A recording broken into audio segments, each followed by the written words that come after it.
Welcome to the Backyard Professor videos. Today is a beautiful day. It's a beautiful day to be out in the wild.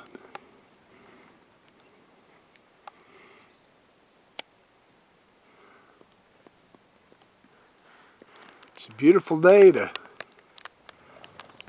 make a video. It's a beautiful day to share some insights that I've gained on Joseph Smith's first vision. So come with me as I share something that I think is an extremely interesting idea and point of view. Last weekend I was in the forests, and in my sacred grove, I received a flash of insight that I pondered all week long, and I'm going to share it with you. It's on Joseph Smith's first vision. The idea of the first vision, I think, has been misunderstood, misguided by both the apologetic side and the critic side.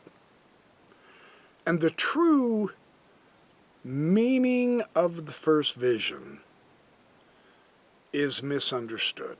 And of course, leave it to me now. I know the true meaning and all that. No, that's not how I'm approaching this.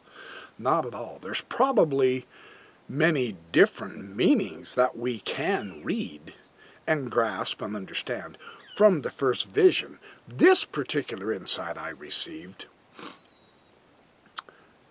has helped me realize that there's always more to learn.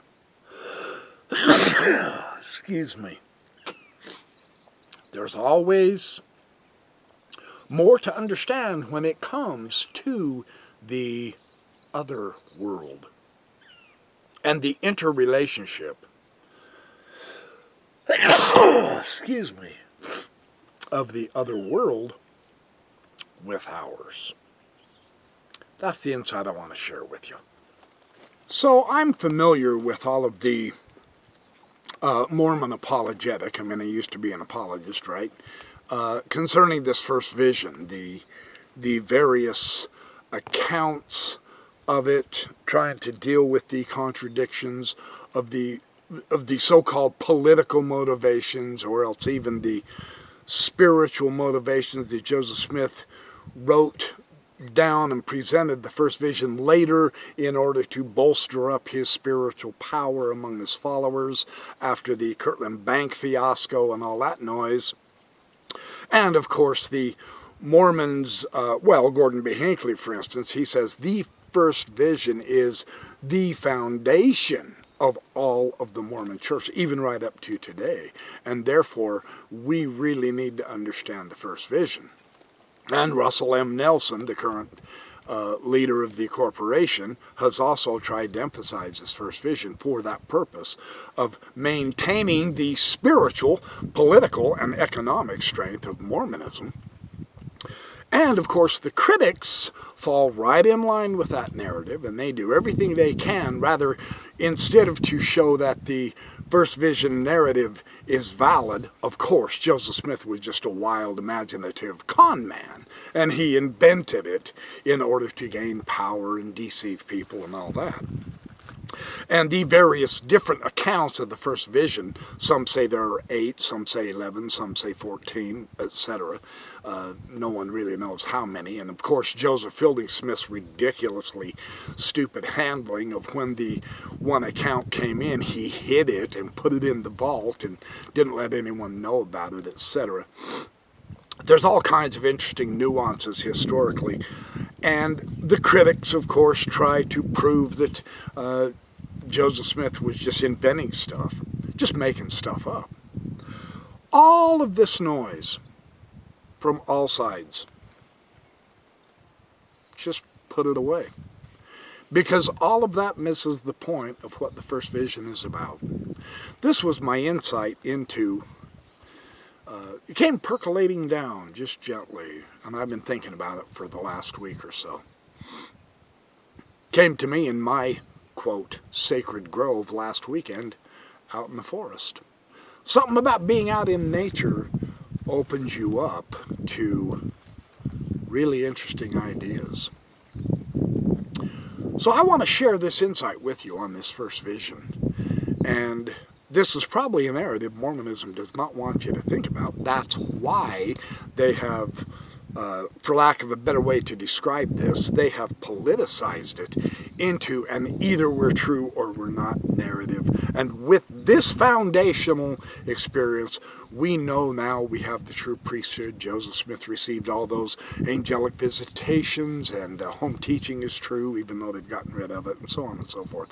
I mean, it's all we ever used to talk about in Elders Quorum ad nauseum. It was the most boring stuff I've ever experienced in my life. But so the church has controlled the narrative, and of course the critics, they fall right in line with it, and they start attacking the church's narrative, and then everyone thinks their own view is right, and so we win the war, no, we win the war, etc. And all of us are completely missing the point. And that's what I want to talk about. What is the point? What does the first vision actually tell us? The thing that struck me the most about the sun's coming up over the rock. The thing that struck me the most about this insight that I received about the irrelevance of the current debate with the first vision, a debate that takes us away from actual understanding, because it is based upon the context of the church being true and having the proper authority, etc. And that is what the critics are attacking, and that is what the church is defending in utilizing this narrative for their own purposes. And as I was in among the trees, and here again now that I'm in among these fantastic rocks out in the wilderness, the idea struck me, and it does strike me again. The historical context is with Joseph Smith being either 14 or 15. See, even that's made a big deal of. You mean Joseph Smith couldn't remember how old he was when he had that magnificent vision? And I would have never forgotten all the details of the vision, etc.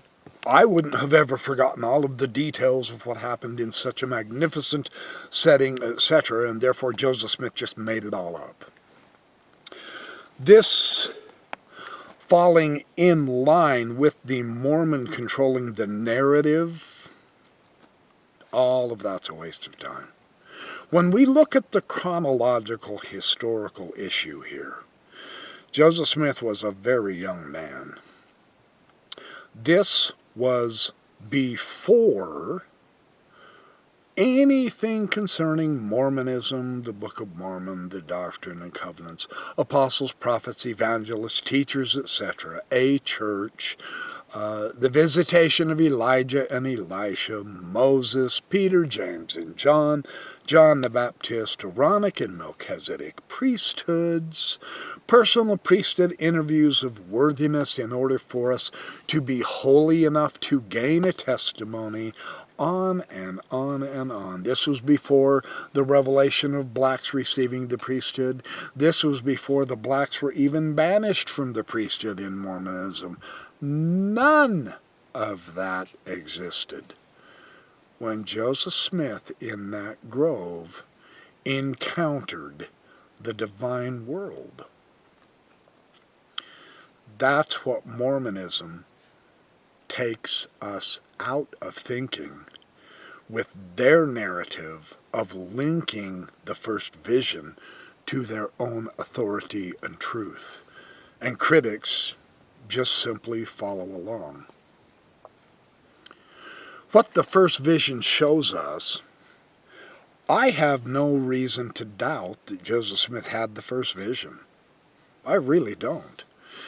It is not a matter of attempting to situate it so that it is the basis of a true restoration, any more than it's about Joseph Smith being a con man and faking it. I think he did have the divine. Look, he has a long pedigree of people before him who have had their own encounters with the divine world. Pagan, Christian, and all kinds of people from the East and the West. Now, he wasn't aware of that pedigree, of course. Even within his own environmental setting, in his own day, in the own area that he lived in, there were others who were also claiming to have their own visions and accounts of the meeting of the mortal world with the divine world. As the two worlds came together, and that particular person, whoever it was, including Joseph Smith, was in between it when it coalesced together, and it showed him a much wider reality. Even though as a youth, of course, I mean, how would he possibly have been able to expect such an astonishing occurrence? So he could not have even grasped the significance of his own vision at first. That, to me, makes perfect sense. It is a stunning situation to see and interact with the divine.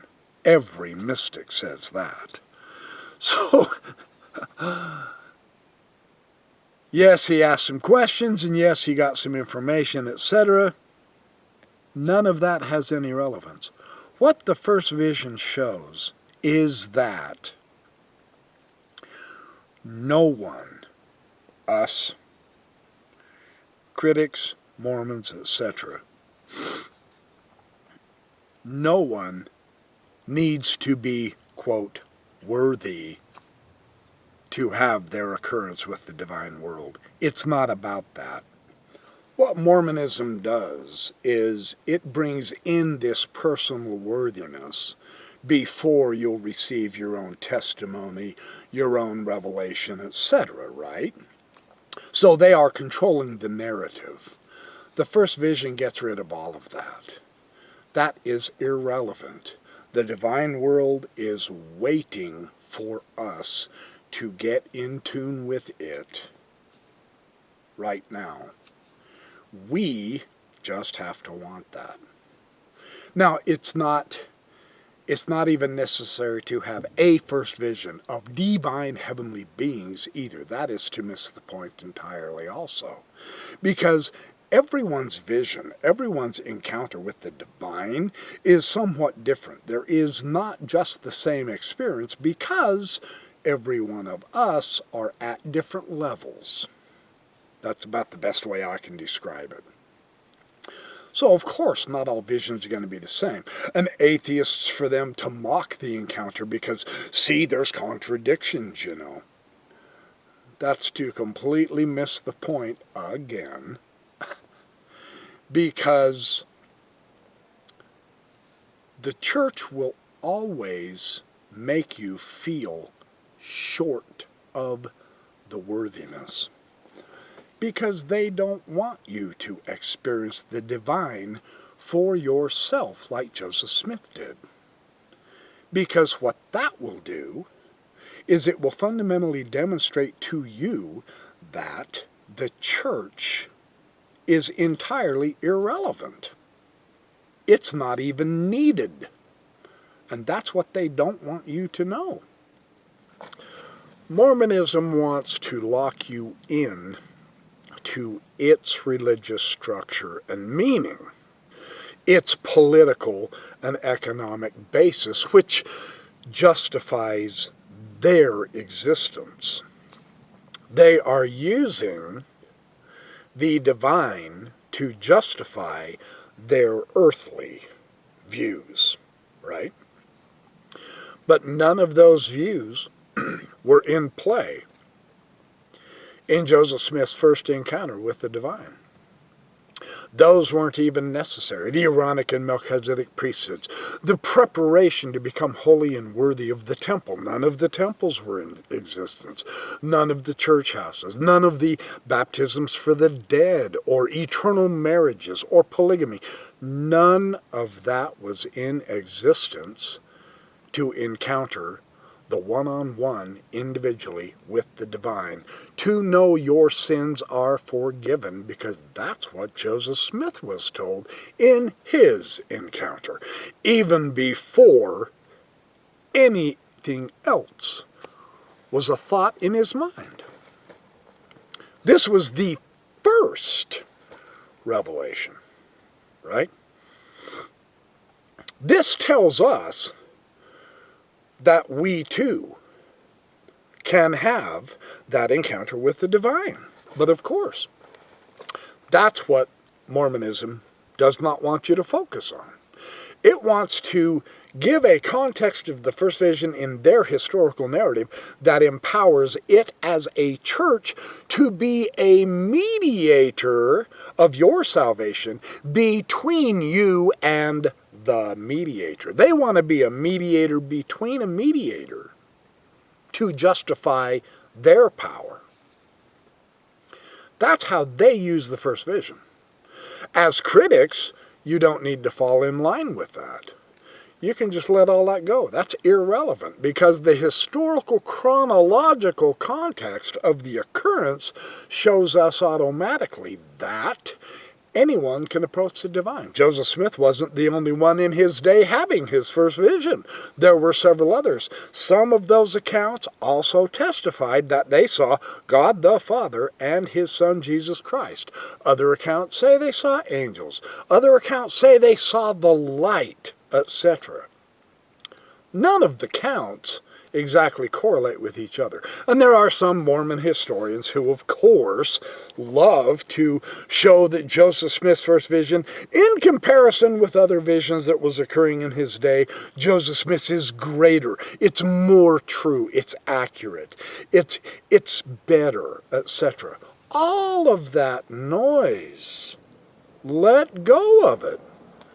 None of that has any bearing whatsoever for the truth that the divine world is certainly available for all men and all women. Because there were other women who were having their first visions too. It's not about what sex you are. It's irrelevant about what church you belong to. It's irrelevant if you belong to any church or not. What is relevant is when you decide to get that contact, it's there. It's available.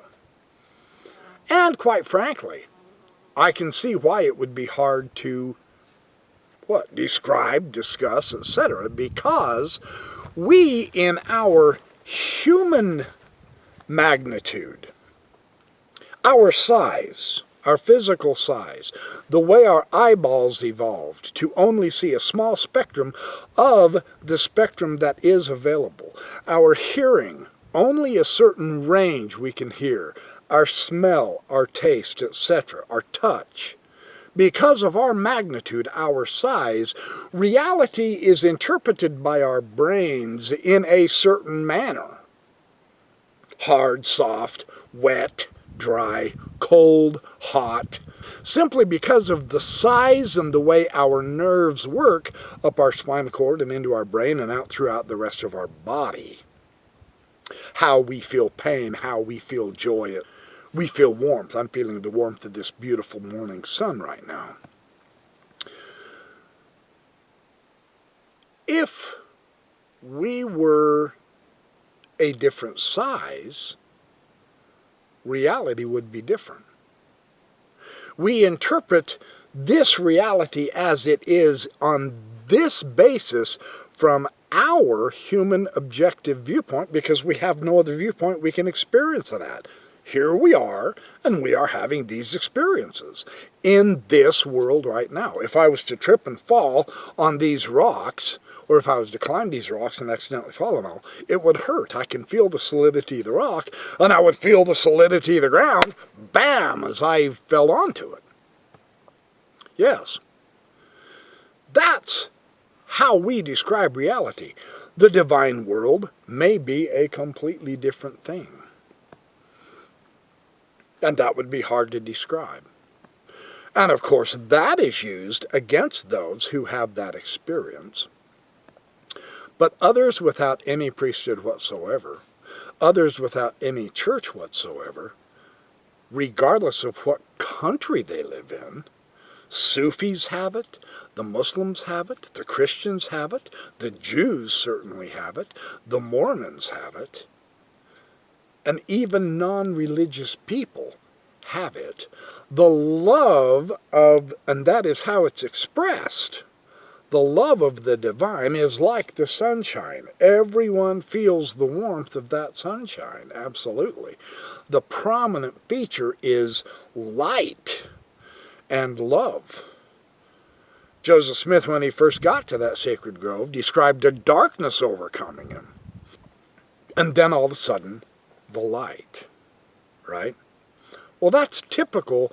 That is in numerous mythologies, the stories from around the world throughout the concourses of time of others having that same experience.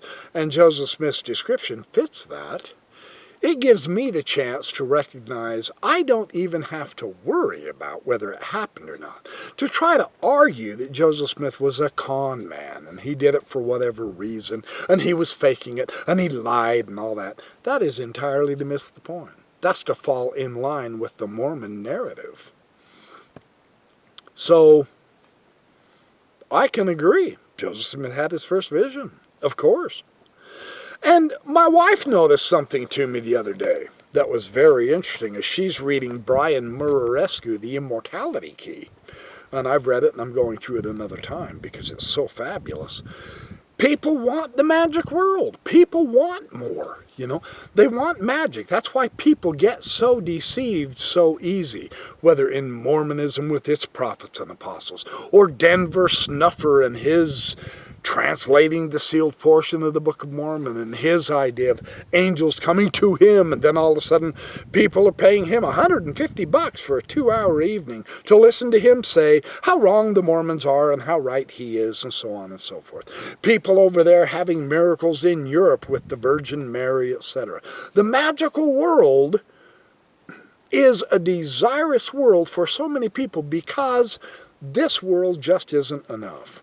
And it's probably the same concoction of ideas involving Joseph Smith, too. Of course, he constantly, it almost seems like his was overkill with the interaction with the other world. But does the fact that we all want more make the more fake? That's a good question. Here's the other key that is really interesting. You can fool the entire world, but you yourself know deep inside whether you've actually experienced the divine or not. And if you haven't, then you haven't. But if you want to make a boatload of money, you can fake the entire world out and they'll pay you vast riches. But is that reality? Is that the truth? Is this all there is? Virtually all of the religious stories from antiquity, the mythologies, the King Arthur cycles, the Eleusinian mysteries, the Christian mysteries and sacraments, virtually all of the mystical encounters with the divine, the story of the Buddha, the story of St. George fighting the dragon, the story of Sir Gawain and the Green Knight, all of these stories are telling us that there is another angle, another vaster sphere of reality that we don't normally tap into, but it is entirely available. and trusting our intuition, which in the mythological stories is signified with the symbolic ideas of animals or plants, talking plants, fairy tales. And you say, oh yeah, those are just myths, those are fairy tales. No, that's because we make the mistake of concretizing the symbolism when we shouldn't. That's the problem. That's our problem, not the problem of the divine world, not the problem of our world intersecting with the divine world. This is the famous omphalos stone at the foundation of the axis mundi, where the worlds go up and down the shaft of the axis mundi, connecting the heavens with the earth and the underworld, etc. That's the whole point of all these stories, is to show us that there are varying levels of reality, and if quantum physics hasn't shown us that yet, then you're not paying attention. There really are other levels of actuality that we just can't even describe. Our scientists have gotten to that point now. So rather than seeing Joseph Smith as absolutely an infallible true prophet, and I use that word deliberately because Mormons love to give you the canard, oh well, we don't think anyone's infallible, and yet they hate it when you show that Joseph Smith was fallible. Well, make up your minds. Of course he was fallible. Everybody was fallible. Of course. That's not the issue. The divine world doesn't give a flying flip about any of that. That is the context of the organized church religions that worry about all that noise. It doesn't matter. And the critics who fall in line with that, be what they are, whatever they are, you're criticizing the wrong thing. Find out for yourself. That's possible. And that's the narrative that the churches don't really want you to come to. They're not comfortable. That's the famous tension from antiquity on, right up to today, right now, the tension between the individual mystic and the organized church. Who holds the key to the eternal world? Well, Jesus came along in the New Testament and gave us hints that the eternal world is already in us. We just have to tap into that. And that's something else the churches don't want you to know. Why? Because that makes them irrelevant. It makes them superfluous. And they don't want to be that because they have a lot of money to make off of you and I by pretending like only through them and their sacraments is salvation attainable. Whereas the mystic says, no, you're already that eternal being. You just have to learn how to tap into the eternal yourself. That's what you're missing. That was the insight I got in my forest, in my sacred grove, to use a metaphor. So that's about all I wanted to tell you in this video. I've got other videos, and I'm sure in some future videos I'll probably fall in line and discuss the implications of the first vision and the various contradictions and the background and all that silly, stupid stuff. That's totally unnecessary for our own spirituality. It does not take a church to be spiritual. It does not take a priesthood or angels or whatever you want to call it, sacraments, worthiness. You have to be involved for 45 years before God deigns to visit you and tell you the truth, and on and on and on. None of that is relevant to the eternal world. It's already here. We just don't recognize it. So it's up to us to learn how to recognize it. And when you want to, it will give you plenty of hints. I can personally assure you of that. I'm getting mine. So if I can, you can. So this one isn't as argumentative and so on and so forth because there's no point in arguing. None whatsoever. That's the other insight. You don't have to argue.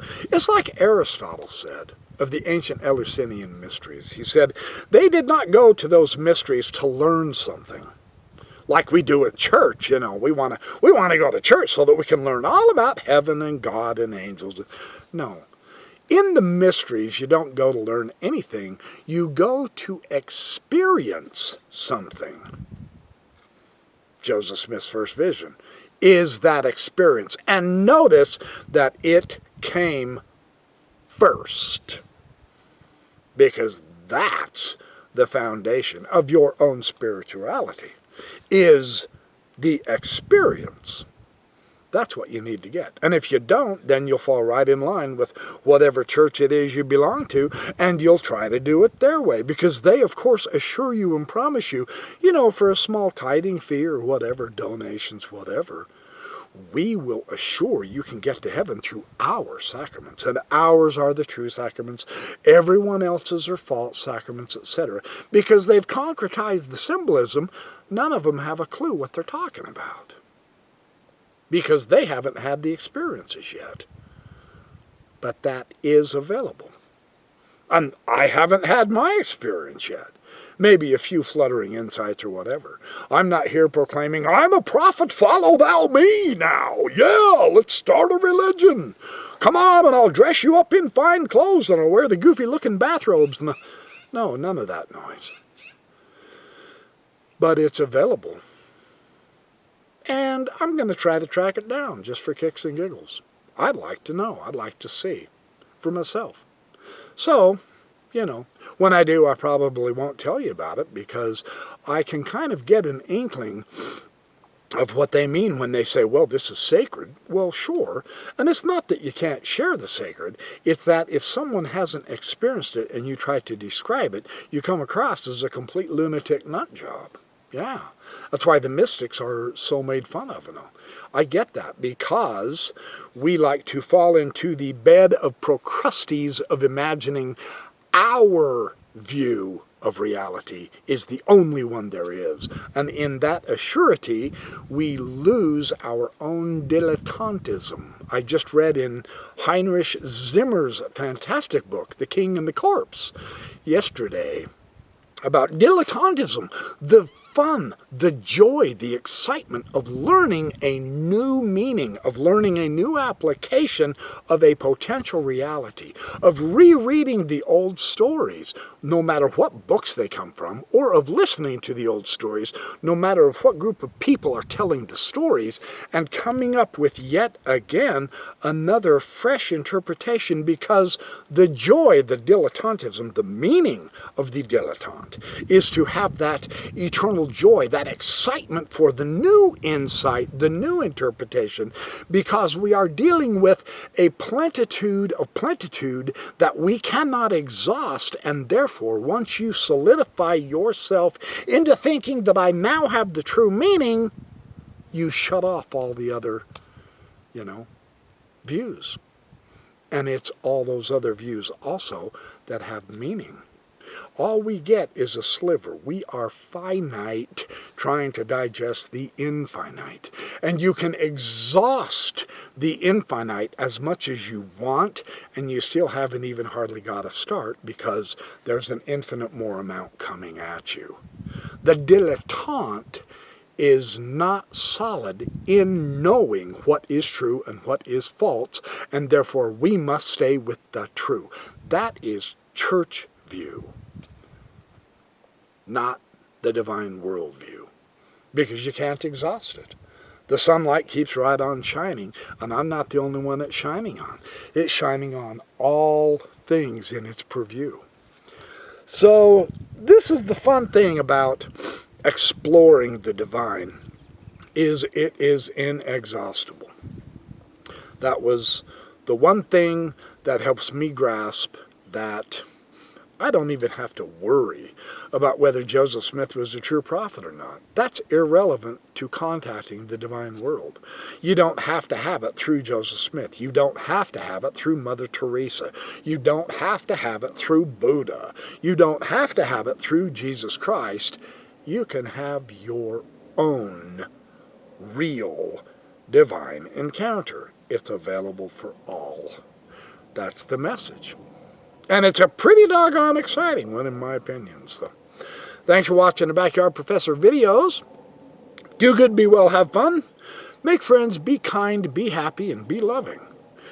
That is the key. I'm not just saying that to have a cute little quippy closing either.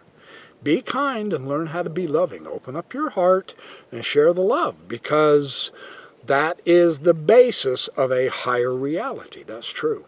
Watch Steve Hartman every Friday night on the news.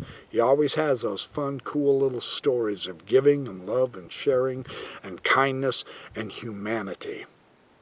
That's one huge key, because that's what the divine world is. And that isn't real in our world right now. So there you have it. Thanks for watching my videos. I will see you in the next Backyard Professor video.